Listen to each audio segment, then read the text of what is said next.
This is TMI Sunday's edition. Well, you've seen my analysts. They are set to, share their own views and opinion. But after that, we're still going to hear from former local government chairman of Fego. Yes, Honorable Ehigariva, he is on standby.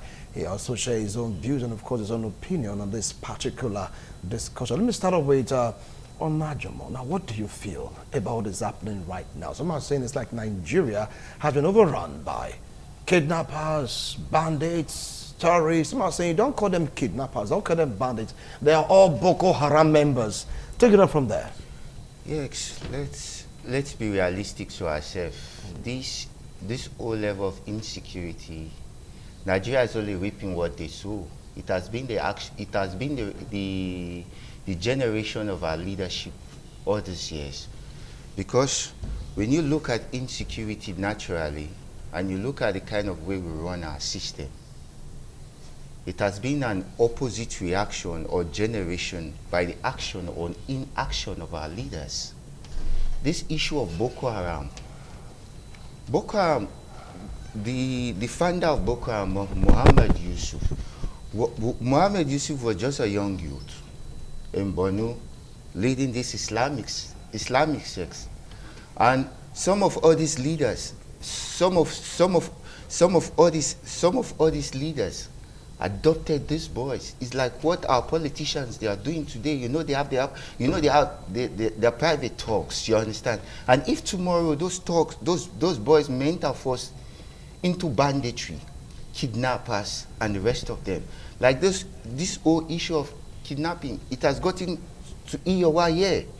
Every day, I listen to your radio. I used to hear they've been kidnapping people all around, and that tells you where the state has failed. Because if the security architecture cannot arrest this problem, that tells you there's a big problem in the security arrangement of the formation of the state. Because normally these are non-state actors. Whatever approach you're deploying, whether you're deploying kinetic approach or whether you're deploying non-kinetic approach. Maybe kinetic approach you could deploy involve brutal force, you understand, extermination and termination of others bandits. But the major aspect of it, the non-kinetic approach, that has to do with the social welfare and the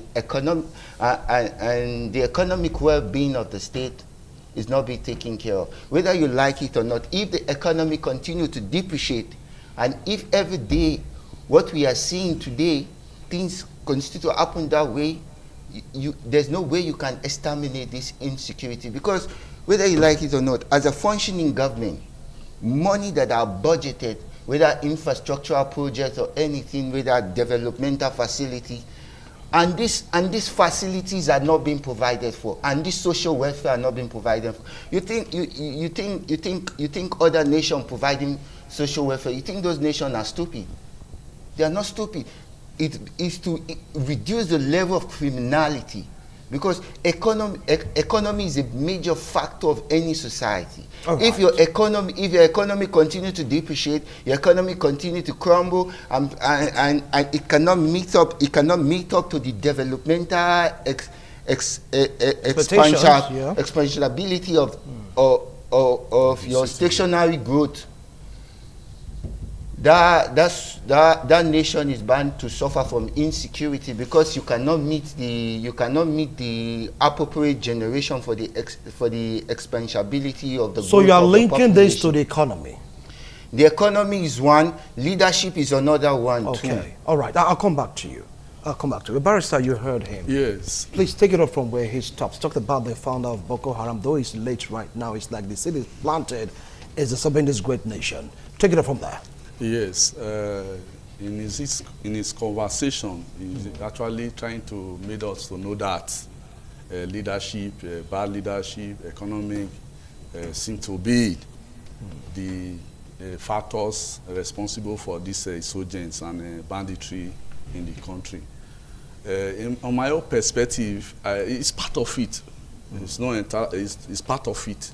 But on my own perspective, we really wish to narrow the problem to the fact that this country is a plural society, in the sense that the issue of ethnicity, that is where I'm going to drive my point, that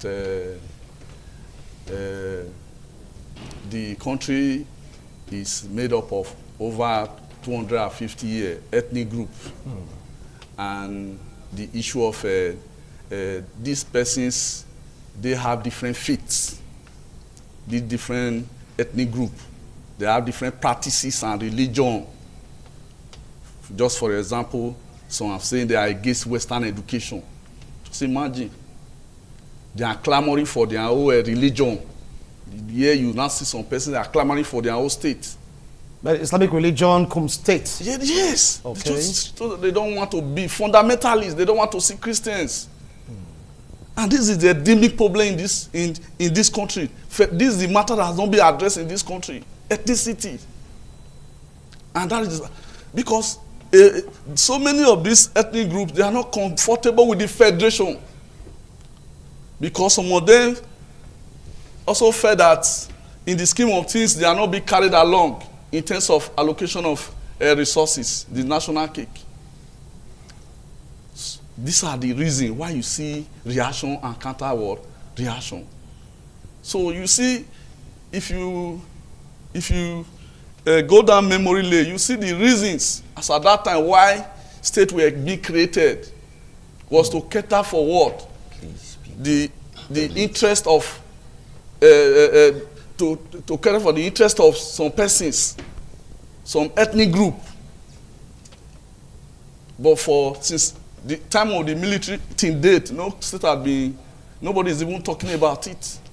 Because some persons are feeling that they are not comfortable. There should be, what I'm trying to say in a nutshell, there should be what? Focus on true federalism. There should be devolution of power, decentralization of power, so that each of the ethnic groups should be properly identified in the federation. And that is why you see some persons, they are against the Christians, or the other person is against the other religion. So that is... All right. So you are saying ethnicity and religion. Yes. Your own volition about economy. In addition to his own point. Okay. Yes. All right. First, you've heard the opening remarks. What's your opening remark for diving through the kernel of this particular discussion? We have lots of questions to peruse through to answer.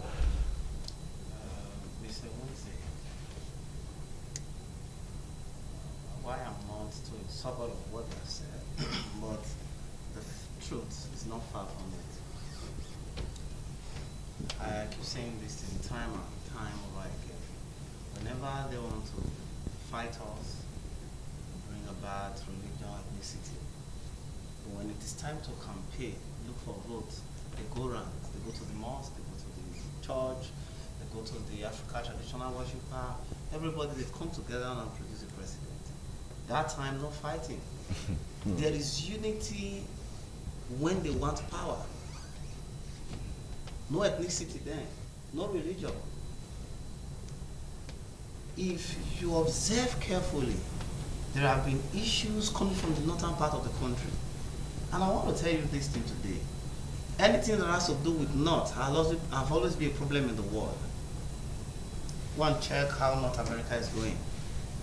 You can't compare them to other places, other regions in the America. Now, Nigeria as a country has not been able to identify what is needed to settle the Northerners. I'm going to call it a Northerner problem. A country where you have more than 10 million destitute, Alimanjiris. You don't expect peace to be in that country. That's why at times I'll dock my cap for the former president of this country, Jonathan. He came out and he said, we are going to educate these people. He started building schools. Enlightenment was going on. We have a ministry in this country, even as an APC, I'll tell you, the Ministry of Orientation is dead. What are they doing to enlighten the community, the people? I'm an APC man, but we have to face the reality. We are having restlessness in Nigeria because these people that are called the Alimandiris are being taken care of by a group of people who can use them. If you've been to the north, there are places in the north you see one man taking care of 100, 200 individuals, homeless people. They come to his place to worship. They come to his place to eat. Because government fee now. When the mean Government. close, they go there. The man now have power over them. And my brother said because government failed. No. Yes. The people that are failing in Nigeria is me and you. The president is a product from the citizen. I would say our clergy's faith first. I'm not talking about pastors alone, I'm not talking about imam. When I'm using the word clergy according to my own register, I'm talking about every worship center where you go and they are teaching you the principles of life. Whether African religion, Muslim, Christian, all of them. They've all failed. It is not, we keep ascribing this old thing to government. I am the IG of police and I have my integrity. And I'll tell the president, this is how to win. This is what the president said, now resign. How many of them have done that? Yes. They don't. So I am not talking about the government today. I'm talking about me as an individual. Let's come back to this state. We are talking about Iowa. Now there is kidnapping, there is this in Iowa. And I want to use this opportunity to tell the state government to go and carry out research and check that it is an home breed problem. Home breed? Yes. So the locals, is it the locals doing it? I think 5 years ago, a friend of mine was kidnapped around this bypass here. After he was released, he said, are you aware there are Benin boys inside mixed with the Fulani? Wow. The problem now is, we as a community, what are we doing to secure our place? All right. You just raised you just raised a vital point. I'll come back to you first. Let's get to hear from Ahmed. Well, Ahmed, you've heard their opening remark. What's yours now? What do you feel about all this? So let me thank you again, Wilson, for inviting me, and I've enjoyed the conversation so far, contending voices, illustrations from both sides. But let me add that a lot of if we need to blame anybody, beyond the economic problems that Nigeria is currently facing, there's also the pressure of let us call it the disbandment of a military state. A lot of people don't realize that Libya was a militarized state. It was militarized to the extent that every local government, every ward, if you had it, they had an armory. And so when that state collapsed, all these arms were dispatched into sub-Saharan Africa, West Africa, North Africa, etc., etc. And so a lot of these bandits who were starved of arms prior to this point now became possessed of small and medium scale arms, which allowed them to continue their banditry unchecked. This coupled with the fact that we have a large unsecured border, probably one of the largest unsecured borders in West African sub-region, has allowed the influx of not just bandits and terrorists, but hooligans and vagrants of all manner and forms, which are primarily allowed to roam in the north. Not because the north has a poor settlement or like the other gentleman inferred that the religion allows it. No, it's simply because the factors there allow them to thrive more. Sometimes you can drive in the north for 2 hours in a local government and you will not come upon any reasonable settlement, unlike when you come to the south. If you drive between Benin and Auchi, for example, you will see a disbursement in that 3, 4, 5 hour drive. But some places in Sokoto, for example, you can drive 5, 6 hours and you will not see any major settlements. Now, let us take an example of what's that place called? Zambisa Forest, for example. Zambisa Forest can easily accommodate Osun State and take some part of Oyo State easily without any problems. Now we are talking about how do you police, manage, and militarize those zones. It's very difficult. How does this affect the rest of the country? The other gentleman made a very good illustration of saying that a lot of crime is committed locally. Crime is generally found to be local. But we've come to a point where we've allowed our security forces to be mentally and physically lazy. As soon as anybody says, oh, it is Fulanis that did the crime, everybody just hands off. There's no investigation, there's no follow-up, there's no follow-through, the report is never made. And so these things are just left hanging in the air. There is a lot of Fulani crime, that must be granted. But primarily, because of those of us who have some idea of what security entails, most crimes are local.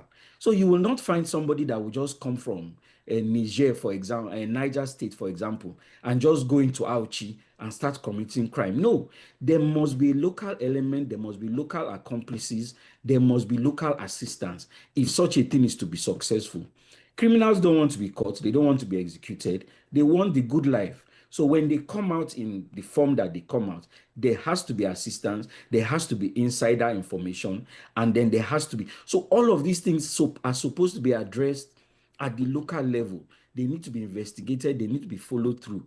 But as soon as our people say, oh, it's Fulani headsmen, everybody just hands up and is like, oh, what are we going to do? The Fulanis have taken over. It's nonsensical, some of the things that happen in the country. This is not to say that there is no terrorism. This is not to say that it's not a problem. But there's also a lack of the willpower to follow through. There's a lack of proper investigation, and there's a lack of information. Now, there's citizen information, there's government information, and all of these things are supposed to come together to help in this fight. It's not something that we can all leave to the government. I, for one, have always been advocating that we've come to the point where the federal government needs to consider allowing private individuals to arm themselves. If it is not possible for the federal government to provide adequate security all over the country, then allow civilians to arm themselves. Allow them to protect themselves against all these untoward developments. Let me give you a very good example. If you remember when Minister Wike and the other naval man jammed themselves on that land in Abuja, the only reason there was no gunfire was because they were both armed. They knew that the first person to shoot may not be the person that will leave that place. So it was a complete balance of ammunition on both sides.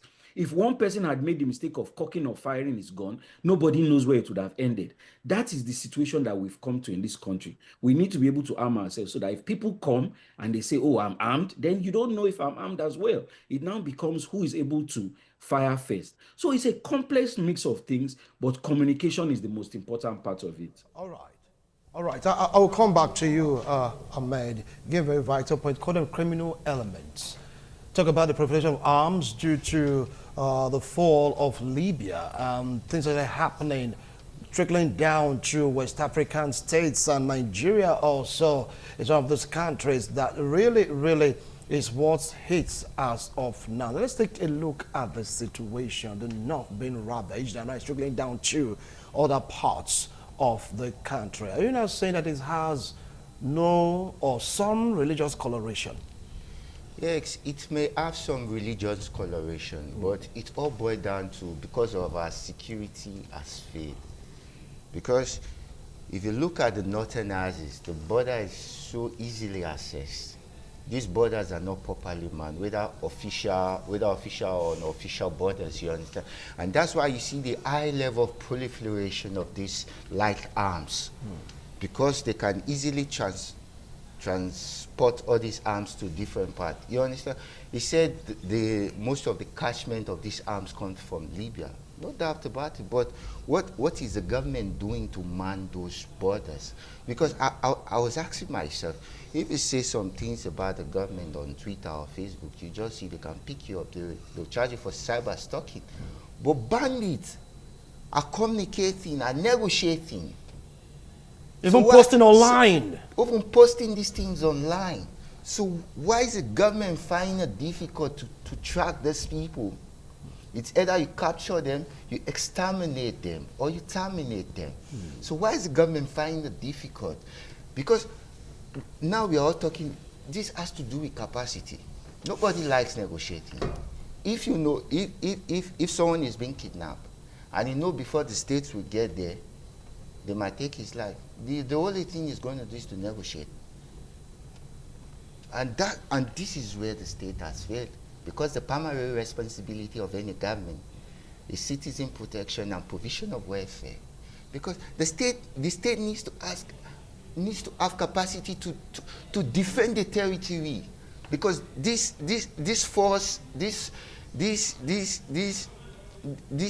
invading this country now, these are external force, because these are non-state actors confronting the state. So what is the right thing? Yes, the government has approved maybe 20,000 recruitment of army, police, and the rest of it. But the social welfare is one of the most critical aspects of it, because if you are recruiting more people, you have to take their welfare serious. You have to improve their welfare. I was listening to an interview by an ex-serviceman. The condition these people fight, you understand. When he was granting it, he was saying when they deployed them to Borno, whether in Dambo, one place like that, they went for a military operation, you understand, to repair or dislodge these Boko Harams. He said as soon as they get there, as soon as they come in contact with the attack, that's external fire, enemy fire, they were all returning those fires, and his rifles was jamming. On several occasions, these things are happening. He went to his commander and said, "Command, my rifle is jamming." When we were returning fire to this, the commander said, "You have to be servicing the rifle every morning. Will you go to fight Boko Haram or ISWAP that has a better weapon? We have to equip our army. We have to motivate them." We're talking about over 600 million naira given out for equipping this particular set. We have to. Money was given. Weapons were bought. That's where the corruption comes in, because this money that was budgeted for or allocated for, or this money that has been approved, where this money clearly followed according to the expenditure, the actual provisions that this money was meant to take care of. Was it really taken care of? The people that are supposed to get, are you not saying that the money, money was siphoned? Let's be honest. You see servicemen, they complain that some of their superior pocket their money. Do you know the job the armed forces is doing? We just saw the way they assassinated Brigadier General Musa Uba. Enough respect, to the man. The man is an hero, you understand. He died for this country. It pains me. Before the Brigadier General is supposed to be the last man standing, definitely they must have gunned all the old troops down. Probably they must have run out of ammunition for them to get the brigadier. You understand? They call for the Air Force. The Air Force did not get there on time. And you see the way they capture all Brigadier General. It's really painful. The government needs to do more for the armed forces, because they protect the territorial integrity of this nation. Without the armed forces, Nigeria cannot be a nation. Let's be honest to ourselves. Because the armed forces is the guide of this nation. And we need laws. Laws have to function. We are a democratic society. We need to do things. If we want to be like America, if we're saying yes, we need to copy the good side of democracy, because the kind of federalism we run is a black market federalism. Let's tell ourselves the truth. This constitution is part of our problem, because this constitution, to me, it's not a people-oriented constitution. It was not a constitution. It was not the constitution. It was not the constitution that the people sat down and agreed and say, yes, this is our document. This constitution was given to. This constitution was given to us by the former military government. So we need a people-oriented constitution that could fight the contemporary challenge we face. For any nation to be a great nation, the institution must be up and running. The institution must protect the integrity of the constitution, because your loyalty is to the constitution. Your loyalty is not to any man; it's to the provisions. It's to the provisions of the constitution, because the constitution is supreme. All right. And that's why the constitution is there. Because if you violate the provisions of the Constitution, you are subjected to criminal investigation and criminal prosecution. All right. Thank you. Yeah. Thank you so much, Inajomo. Well, right now we want to take a break to allow one of our other guests to come in to really share his own opinions and views because we have so much to talk about. But we've heard his comment. He talked about the Constitution, talking about the gunning down of a general. That was a huge loss to Nigeria. I mean, it's like it was so painful, general. And these guys, they did it and they posted it. How come they were not tracked? How come nobody was able to trace anything? But to be like, you know, no matter circumstance situation, they can trace and capture you, apprehend you. How come no one has been brought to book yet? Anyway, we'll take a break to continue with this discussion when we return. Don't go away. Thank you so much for staying tuned. If you just joined us, this is TMI. Yes, security situation of the country between negotiating and fighting terrorism. That is like the crossroad we are in right now. Joining us right now in the studio for Terrorism already, there wasn't present then, former chairman of your local government, political analyst, political affairs commentator, Jeremy, to welcome Honorable Ehi Igariba. It's a pleasure to have you join us this morning. Thank you for having me, Wilson, and happy Sunday, viewers. All right, let's get to hear from you now. What do you feel about all of this? I believe you're following the trend of discussion because before on Ajamo left, he talked about some person being picked because of what they posted online. It could be Facebook, WhatsApp, any social media platform. But these terrorists, they will do the same, post an execution. Still, nobody has ever brought any one of them to book by simply tracing where the video originated from. What is really going on? Well, I think at this point, we need to work on our security modus operandi. We need to look very critically at how we can modernize, because it's obvious we are not using modern communications equipment at the moment.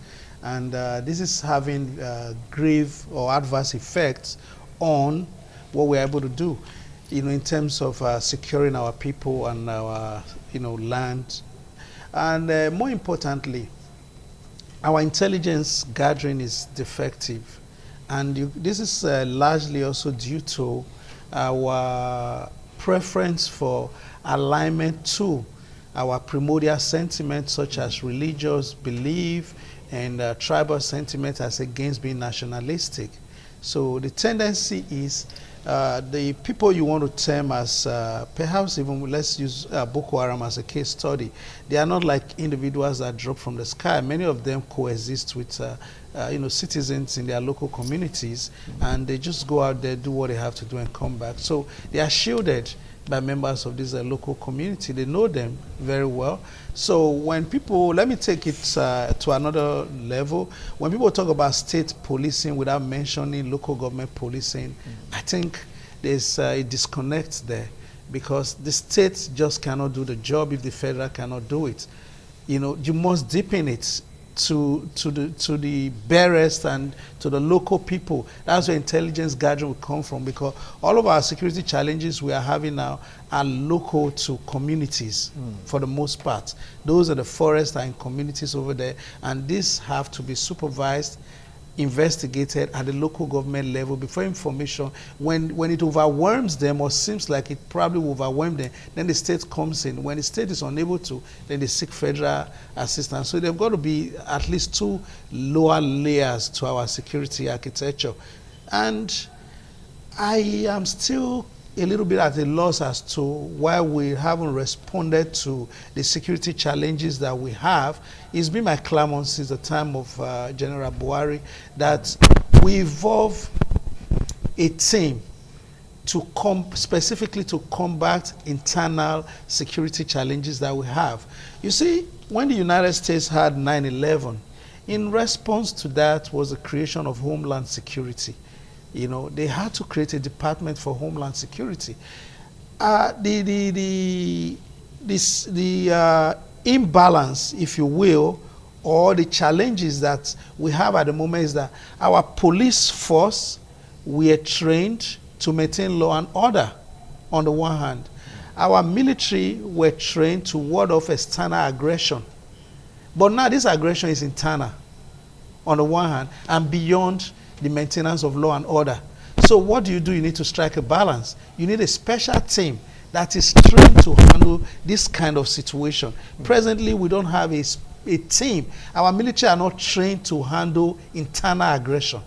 Neither are our police force trained to handle like terrorism, insurgency, or militancy. They don't have the equipment to act at that level. You're talking about another force altogether. We need to recreate a new force to deal with our, we need to have a counter-insurgency, militancy team to handle this. They have to be specially trained. And again, you need to do a proper reorientation of the mind, because the way that people get into the police force and Nigerian military here is through who knows you, unquote. Therefore, it's not because they have that nationalistic yearning that got them there. It's because someone favored them, and that's why they are there. Therefore, if I'm a Benin man, for instance, I'm a GOC, and we have military challenges here, you think I'm going to command my people to turn arms on Benin people? I will not do that. It's going to be a big challenge for me. You know, so most of the military commandants that they have, they are compromised emotionally.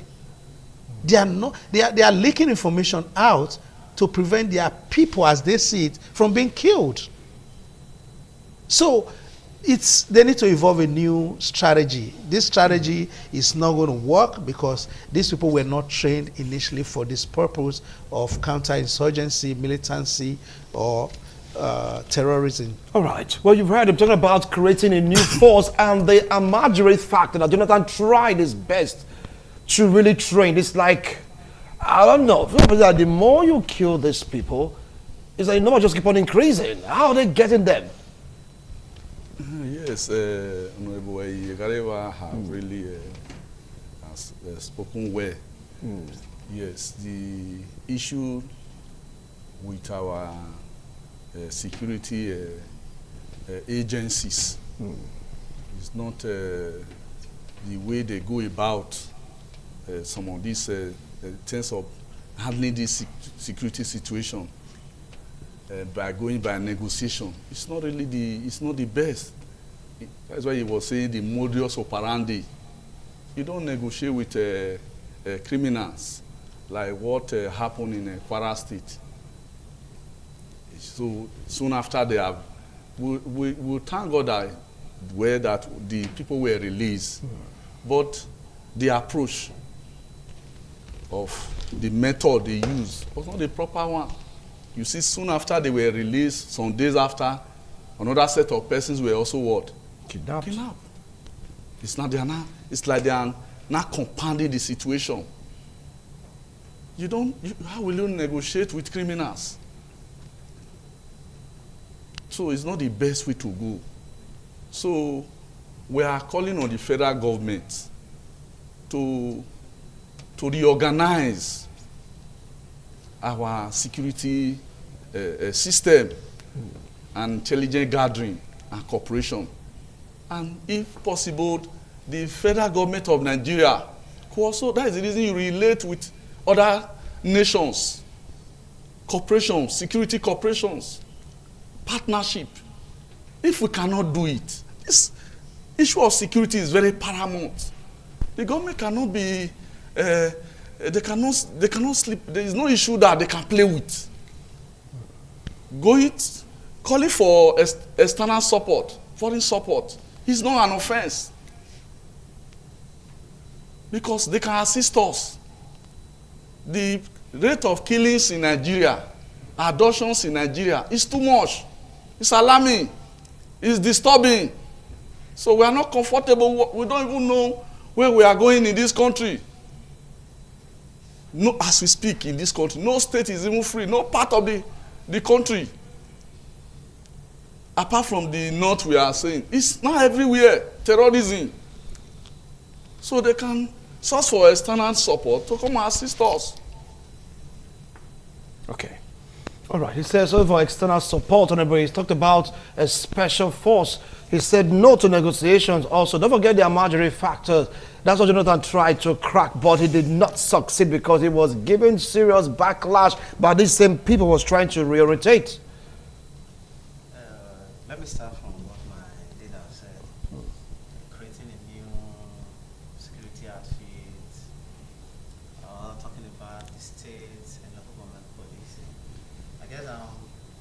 person that is against state policing because we are in a country where, if you understand what happened during a local government election, you can relate it vis-a-vis with the state policing.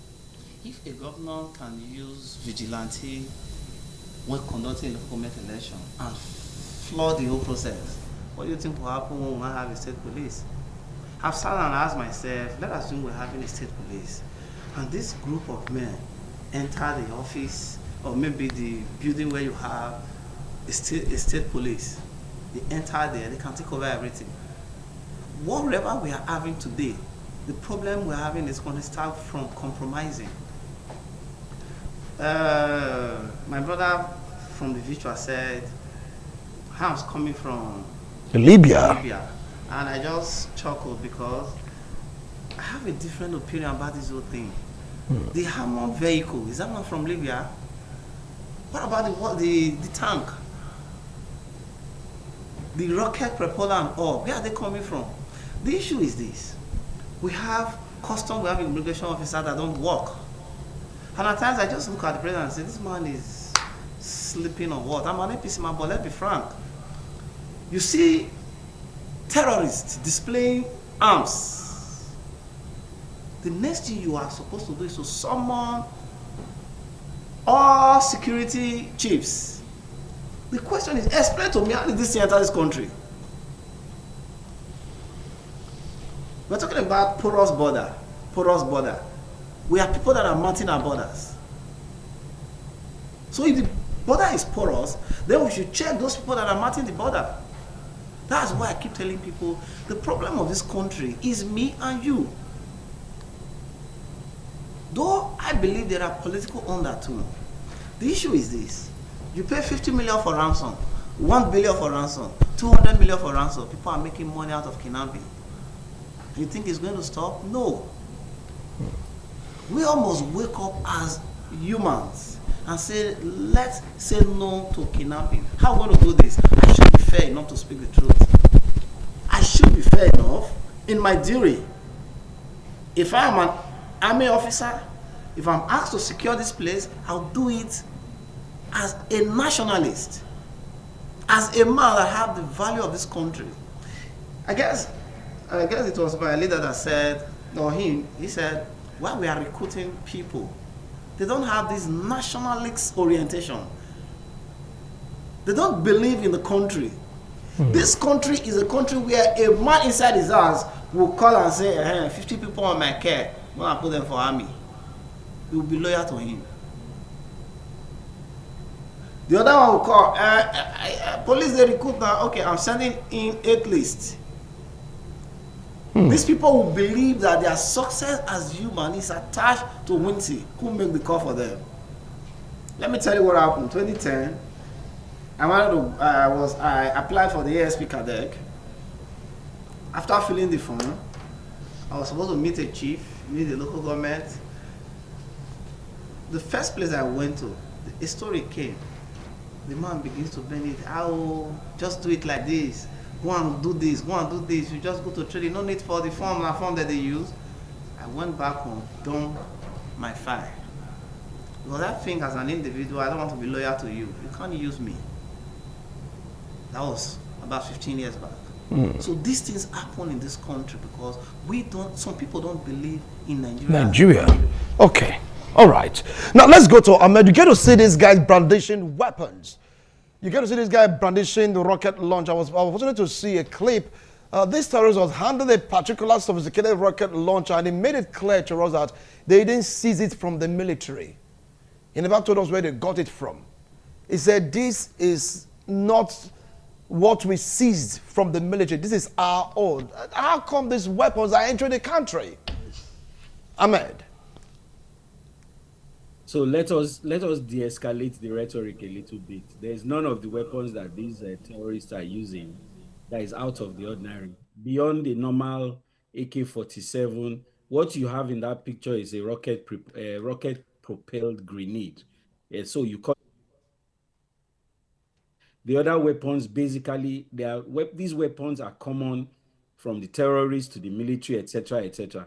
You cannot get anything higher than a general purpose machine gun, what some people call a machine gun. So that's the height of it. But what we are saying is that beyond the porosity of our borders, beyond the lack of manpower, it's easy to direct our anger and frustration towards the federal government. But the truth is that we are undermanned, we are understaffed, and we are unprepared for the fight of the insurgency. Now, imagine where you have a snake that is hydra-headed, a multi-headed snake. As soon as you cut one head, it brings out two or three other heads in different places. That's the same thing that happened with Boko Haram. When Boko Haram splintered, you now have about three or four offshoots of the original Boko Haram. This is non-conventional warfare. It's difficult for the federal government to fight on conventional warfare. It's difficult for a conventional army to fight a non-conventional force. They hardly ever win. So this is where things like negotiation comes in. Whether you like it or not, the primary responsibility of any government should be the safety of lives of its people. And if it means negotiating with local bands of terrorists to secure the lives of the people, I'm all for it. But what happens after the negotiation what is more important, because some of those are tools for reintegration, they are tools for addressing the grievances, and they are also tools for allowing the government to be able to come back and understand what these people are actually fighting for. Now, to say, for example, Boko Haram became what it was, not just because there was political participation, but because the areas that were it was largely undeveloped, largely unsecured, and largely illiterate population that was prone to easily being influenced by the ideology that was completely wrong. Call it what it is. So to use the Boko Haram as an example and then expand it all over the country, you have pockets of insurgency, you have pockets of terrorism, not just in the north where it started from now. It has spread all the way down to the south, the east, and the west. How does this happen? There's the invitation of anarchy, there's the invitation of a unified force. So when these people are there, some kind of uniformity in ordinance. So there's uniformity in chaos, put it that way. There's uniformity in chaos, there's the undermining of the society because the youth having not found any way to engage themselves properly look at some of these groups as places where they can further their lives. It is wrong. The federal government needs to step in a lot of these places and bring knowledge to the people, not just how are we going to crush it, but how do we get the local people that are involved? Because the locals themselves are also victims of the insurgents. You'd say you don't, the locals are not helping the government, for example. When they come out and offer information, their own lives are at stake. Their families' lives are at stake. They are terrorized, they are pushed out of their locality, and they are also victims. So it's a complex problem that doesn't need just pointing of fingers, but we all need to come sit together and understand the best way to fight this insurgency, and negotiation being one of the tactics. I'm not against it at all. All right, thank you so much. Well, Honorable Garba, you heard him. He said if negotiations on the tactics is not against it, after all, 14 local governments in the northern region of Nigeria, from what they are saying right now, living in peace with terrorists. You get to see them coming to parties with their gun straps around their shoulders. As a serious strapping, they go there, they spray money, they dance, they enter their bikes, and they go back. Should we start negotiating with them right now? Well, on a personal note, I do not support negotiation with terrorists. And that is owing to the fact that as a very young boy, perhaps about 10 years or so, I had watched the Israeli raid on Entebbe to free Israeli hostage that were taken, by some people. And that left a huge impression on a forever impression on my mind on what countries can do for their citizens. In a far distant land, how, for the first time you had the plane refueling in the mid-air just to go get those people. These are times where technology was limited, but they were driven by patriotism and nationalist feelings that our people cannot be held hostage anywhere in the world under any circumstances. We're going to storm there, we're going to get them out, no matter what it would cause. The commandant of that operation, Yoni, was killed. I shed tears as a little boy. So, when you negotiate, you embolden other ones. That is the implication.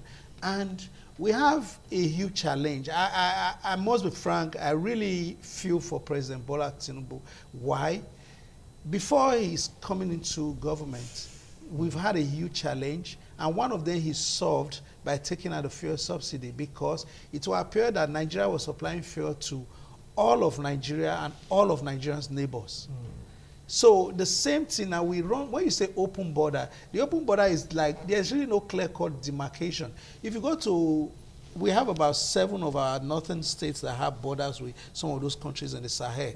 And it is obvious that the security challenges in the Sahel flowing from Libya and the rest, led to armed proliferation, and most of them found themselves into our climb, on the one hand. Then two, those open borders have led to a lot of intermarriages, such that there are people who live in Nigeria and work in Niger Republic and vice versa. They do business and, they're just coexisting as though they're in one community, even though they're supposed to be a border. But this border demarcation has never really been enforced. It's so blur right now. It's just yes, so blur. yes, really not, it's not existing, just on paper, so to speak. And it's a long span. It's only comparable to what President Trump had to painstakingly do with Mexico, where he said, look, we need to build a wall, because he saw that, look, these people will overwhelm our infrastructure, our economy, and defeat the aim of our planning if we just maintain an open border with Mexico.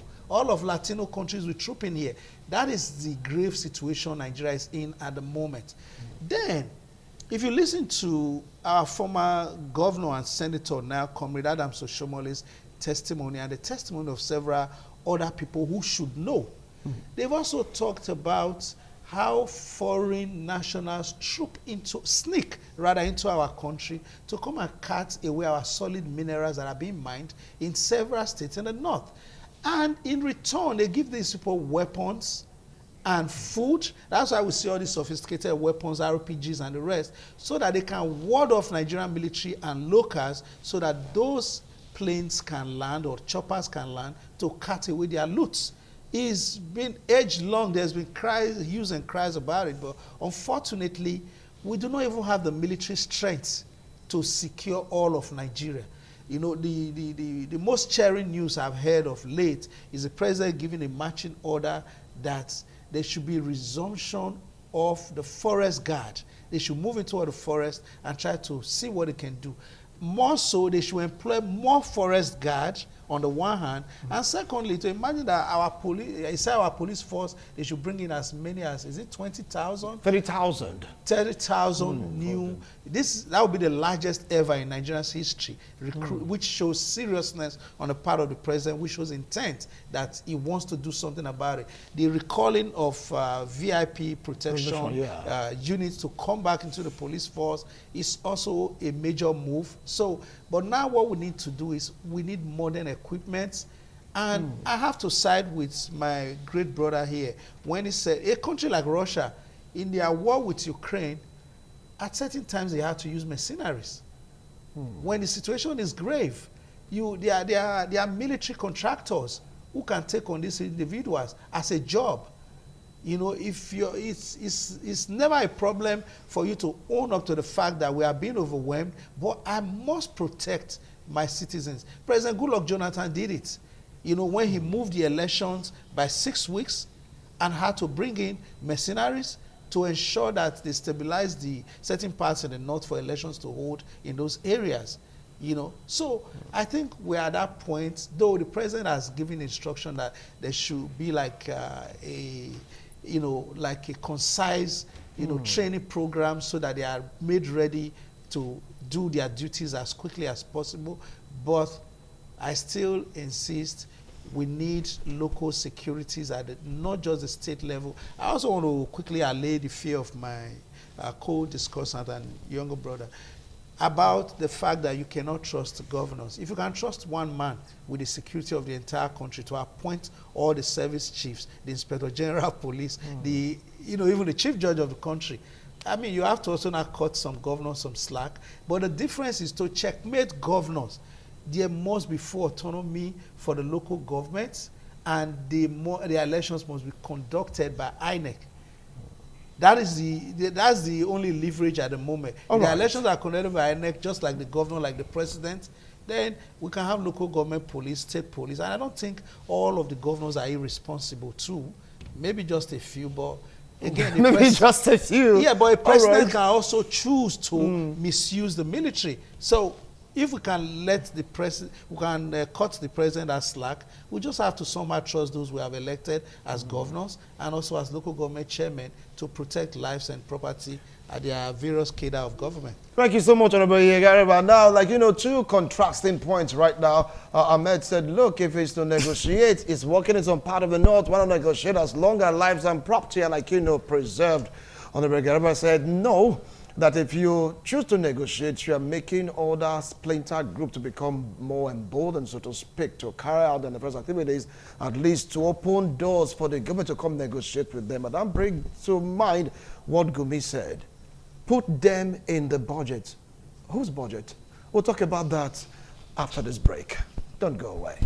So much for staying tuned between negotiating and fighting terrorism. Which way in Nigeria? Let's get to hear from Barrister Greg. Well, Greg, you've heard Honorable Egariba, and of course Mahmoud Ahmed. Ahmed said it's good to negotiate if it's going to bring about peace. While Honorable he said, no, if you do that, you'll be emboldening other sects to make things worse. And Sheikh Gumi said, if America should come and attack you to make things worse, that the way out is to put these bandits, terrorists in our budget. And I'm asking, whose budget? It's okay. Yes.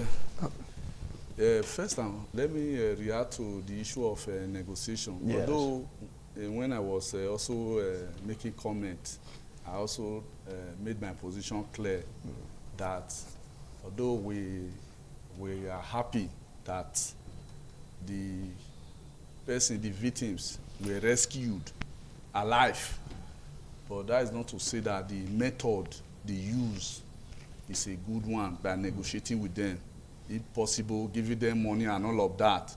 We see the outcome in Kwara State, where I mentioned it, that after some of them were released, a couple of days, what happened thereafter? They strike again.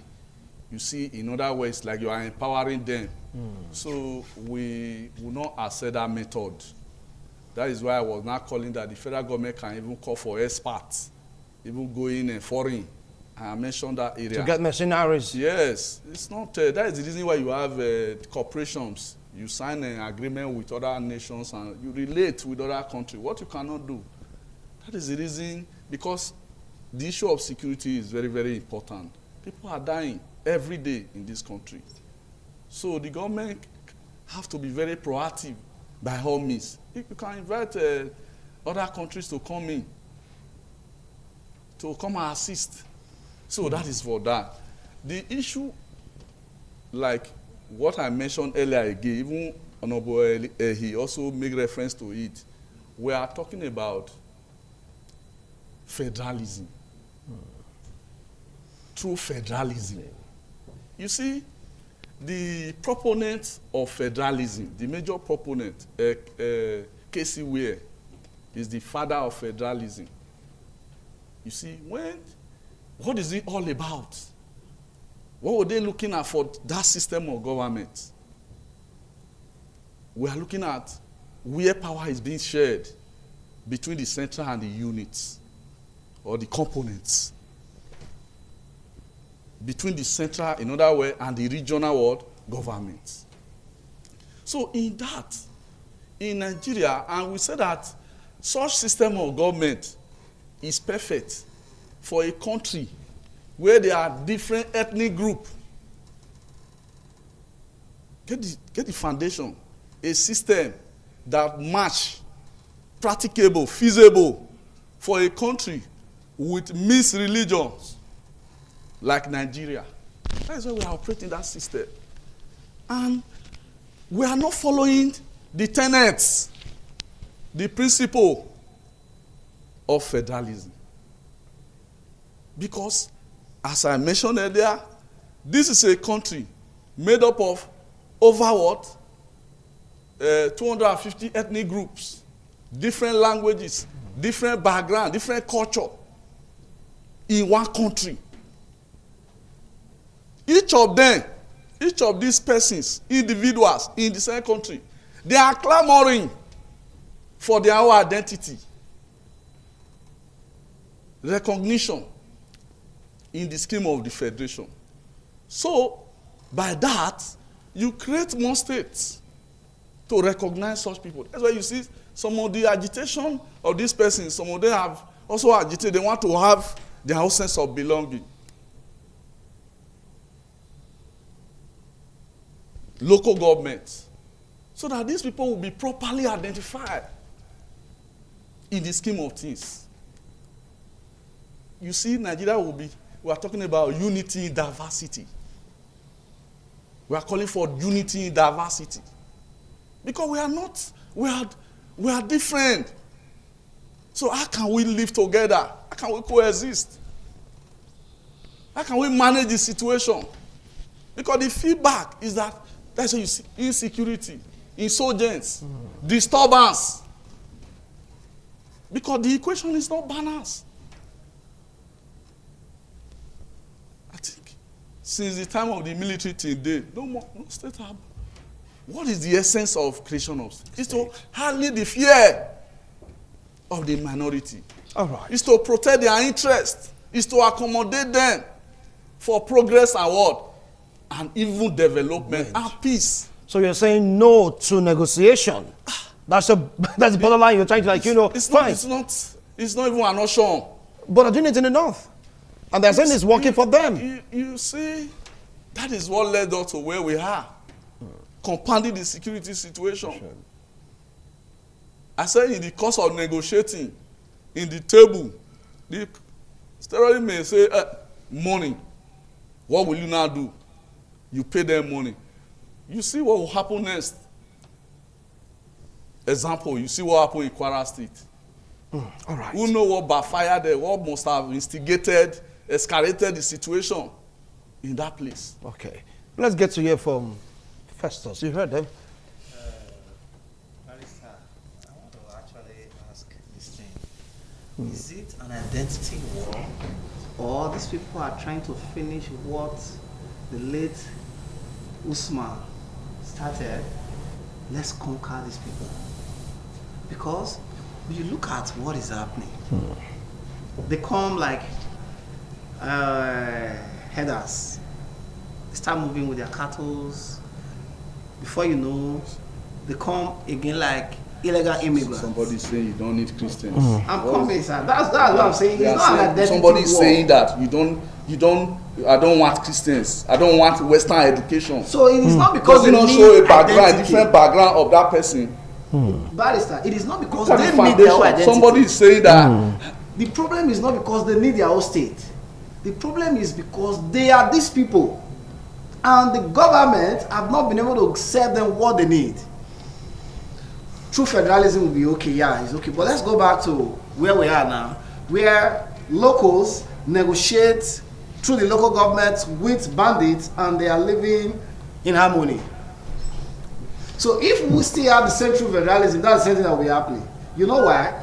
These people, I'm not going to say they are coward, but they believe they are my people. They have this sympathy for them. The reason why we are still resisting them and we'll keep doing it is because we don't have value for them the way they think they don't have value for us. But within the Northerners, they accommodate them. There was a story I read on Facebook how Boko Haram came, kidnapped people, they left, and the community woke up one morning, go back and kidnap the family member of those Boko Harams. And they said, you release, we release, and you must release first. That is to say, they are living with the same people.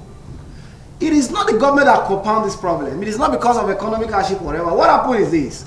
We as individuals, we hate them. It's happening also in our state here, where we know that this person is a bad person.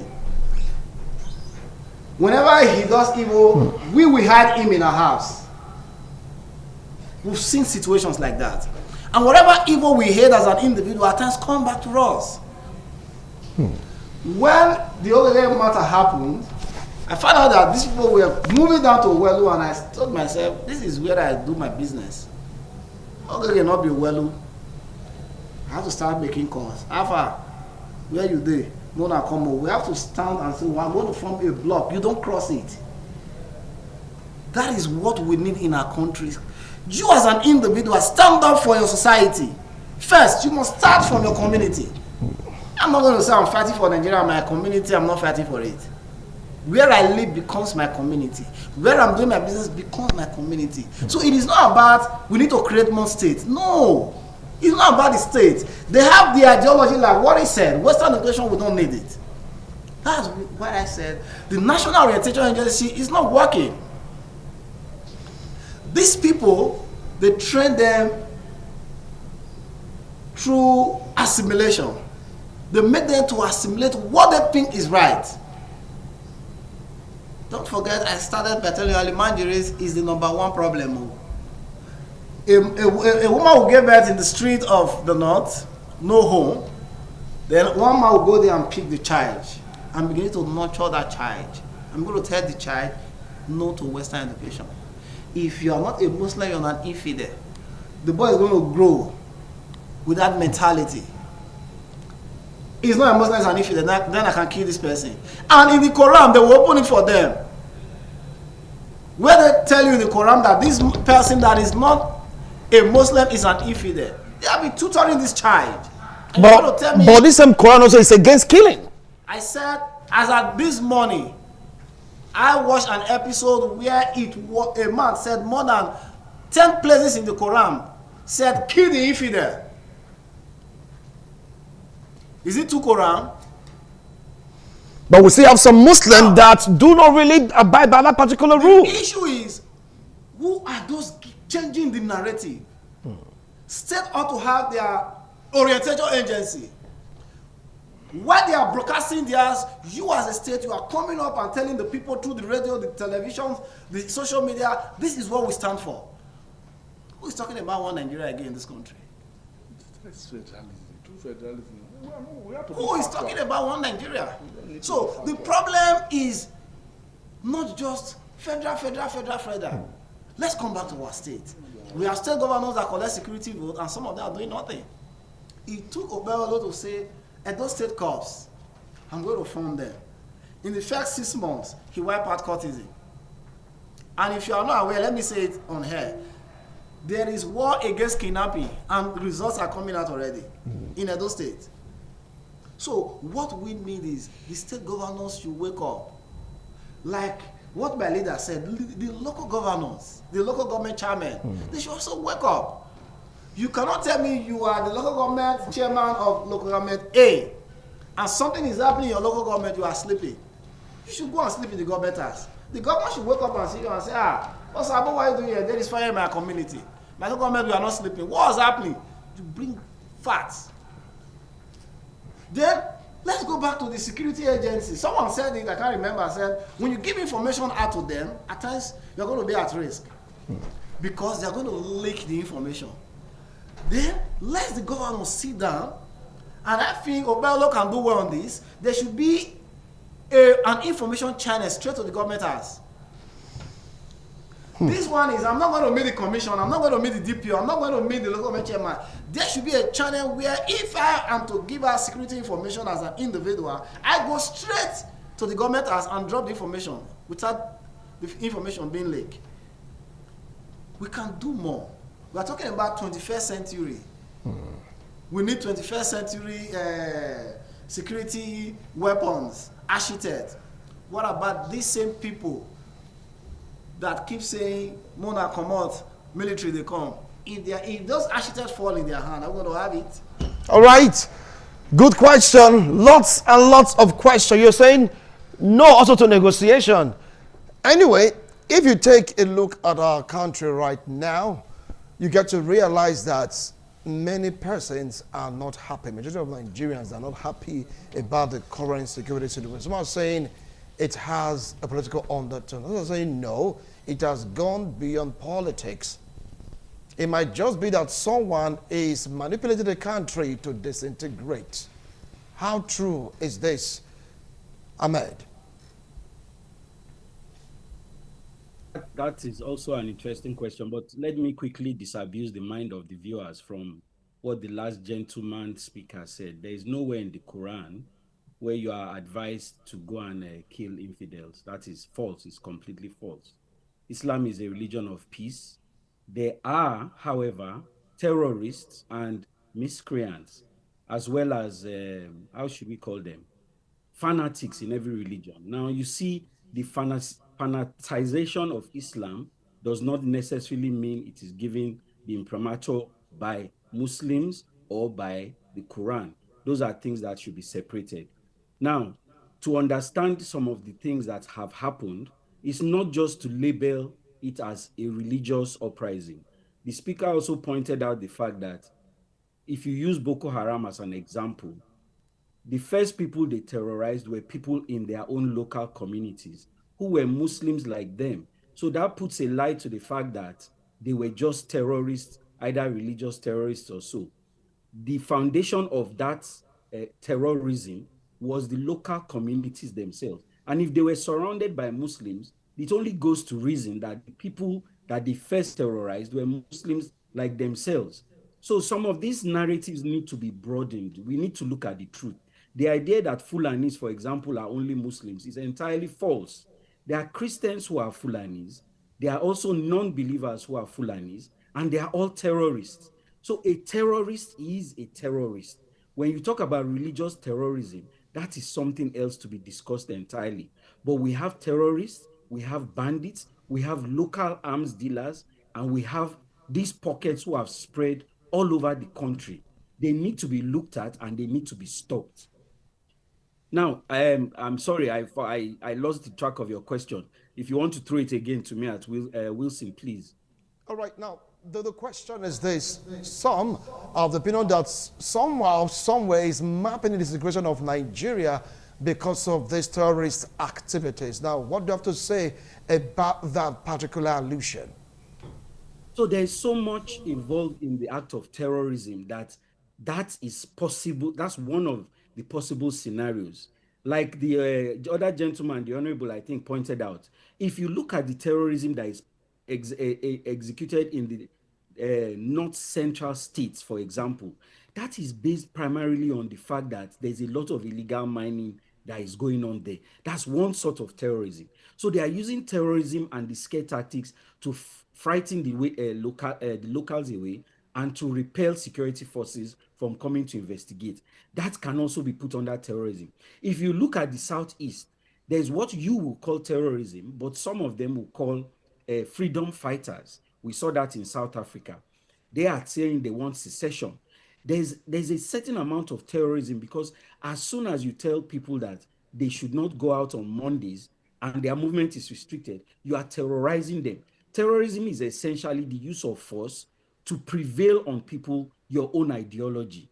So you have that going on. At a point in time, it was also rampant in the Southwest, where they too were also talking about secession. It was terrorism it was disguised terrorism, where they were saying they wanted the Odua states and so on and so forth. Then you have the actual terrorism in the Northeast and then the North Central and so on and so forth. So there's also the element of politics, there's the element of local conflict, there's the element of ethnicity, there's definitely the element of religion, and there's the element of trying to pull different parts of the country together. Because when you fracture the country, of course, there's somebody that is going to gain from that. What is it that they are looking for? It's possible they are looking for mineral resources. It's possible that they are looking for. There was a study in the US not too long ago, and let me illustrate this quickly. They said that the Third World War is likely going to be fought over water resources, fresh water resources. Where is the last hope of fresh water in the world right now? It's Africa. In most of our villages, you can just go to the backyard, dig a hole, and you can drink the water that comes out of it. Most of the developed world currently uses recycled water. So there's this anticipation that if there's even going to be a third world war, it's likely going to be about simple things like drinking water, mineral resources, etc., etc. So it's not it's possible that there is also a faction that is interested in the collapse of the country just to balkanize it and be able to pillage and move the resources wantonly. Interesting, quite interesting. Well, right now, you've heard it because probably propounding this theory that XYD will happen before election, Nigeria will be no more and all that. So I'm saying that these are just the telltale signs. So how can President Bola Ahmed Tinubu prevent this from happening? Because take a look at the North, some of them are falling into the hands of these terrorists, all in the name of negotiation. They marry between themselves, they marry among themselves, they party, they kidnap among themselves. So it's crazy. How can Mr. President really handle this? I'm saying Mr. President is overwhelmed. How true is this theory of Mr. President being overwhelmed by the security situation? Is he losing it finally? No, I don't think the president. Not I don't think. I know the president is not overwhelmed, and in my opinion, he's handling it excellently, given the fact that we already have an existing security structure in terms of our numerical strength, in terms of our weaponry, and in terms of the orientation. But they have weapons also. Yes, So they have superior firepower than our military. I'm coming to that. And that is part of, you see, he did some very deft political move when President Trump, had made a statement about Christians being killed, and very, smartly had sent a delegation to interface with the top echelon of the U.S. military and present facts before them to the extent that, yes, it is true Christians are being killed, but not in isolation, and that we have a larger security challenge which encompasses both religion, whether you're a Christian or Muslim or even practitioners of other faiths. And therefore, we do need help, right? But these are inherited situations. For instance, if you talk about the open border situation, the first move the president made was to call in his service chiefs and dismiss them and bring in new service chiefs on board, give them marching orders, followed by further instructions for the massive recruitment of military personnel and police force personnel. Also the fact that the forest guard, which was either to perhaps comatose or inactive, have been activated, and they've also been told that they must immediately commence employment. But the only advice I want to give to the president is that we also need to look at the ways that people are being employed, the methodology. It must not be the usual one of people submitting names from left, right, center. We need the younger ones in the street there who are moved by nationalist tendencies to enlist into the military, to the police or paramilitary.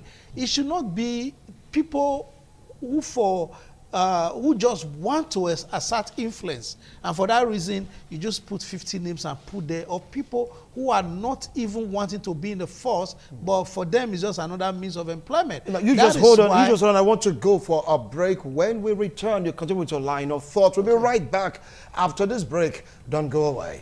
Learned about this particular issue, security situation in the country, between negotiating or fighting terrorism. How can we really get out of this? My analysts, seasoned analysts, speaking their mind, talking straight from the heart, and how, and when do they really feel we can get out of this? I'm not saying Mr. President is overwhelmed. I'm not saying no, he has the master plan. People like talking, complaining, whining bitterly because of the security situation. Well, Honorable Yegarba, you have just a minute, because each one of us have 1 minute here to summarize our point because of time factor, the way out of this quagmire, because definitely it's a more sticky situation. Okay, I'll just conclude on the last point I was making. All right. That the new recruitment process should be devoid of unnecessary and unpatriotic influences by people who want to hijack the process to just give job to the boys. It should be, the employment should be for those who really have the tendency to support Nigeria in this quest to end this fight. Again, I'm also going to call on the president, whom I believe is doing so well. He should consider getting more helicopters. Helicopters to but this guy, they have anti-plane helicopter. Now we are talking weapons. of the kidnappers. Okay. The kidnappers that are hindering movement along our highways. Right. We should consider, and also we should also as against or to complement roadblocks. I do not believe in roadblocks because people can sight where you are from a distance and bypass you. We should do more security patrols and get more vehicles to do patrols so that you are not positioned in one place whereby the people can map you out and know where you are and know how to avoid you. You should just be around, move around, and the choppers provide intelligence for those who are on the ground so that will help, I believe, very greatly. Thank you so much, over here. Well, Barrister Greg, 1 minute. On my part, I'm calling on the presidents and the governors of different states to rise up to the security challenges because the citizens are already losing hope because of the insecurity, the killings. So the primary responsibility of the government is to secure the properties and the life of the citizens. All right. So we are urging the government, they can even go for foreign support at this time. Okay. Yes. Thank you so much. Yes. Thank you so much. My position. Well, comrade. You said I was against negotiation. Let me say this: Nigeria has failed insecurity-wise, so negotiating now is not bad. Meanwhile, I think state governments can do more. You can't collect security vote and just begin to sit down and look. The workload that has to do with security shouldn't rest on that of the president. We see what the governor is doing on Edo State Corps. And that reminds me, we have started seeing the Edo State Corps hanging out with policemen, collecting to 200, 500 and up away. That'll be a talk for another day. That'll be a talk for another day. Well, Ahmed, you have the last line on this discussion. 1 minute, summarize your point, the way forward. Again, I insist that negotiation shouldn't be taken off the table. The idea that negotiation as a single tool for reducing terrorism is entirely wrong because negotiation is not only the act of physically exchanging money for victims. It's because military solution hasn't been the complete solution. It reduces the cost of war. It encourages negotiation and surrender. Amnesty can be given. So I believe all options available, including negotiation, must be pursued to their logical conclusion. Thank you so much, Ahmed Mamadou, for that wonderful opinion. I appreciate you. Barrister Greg, I thank you. And of course, Honorable Festus, thank you so much for being here. Well, let's keep on watching, hoping, praying, fighting, negotiating against terrorism, whatever works, because Nigerians are really tired. Man, we are tired. We'll do it again next week, some other time, God willing. Bye for now.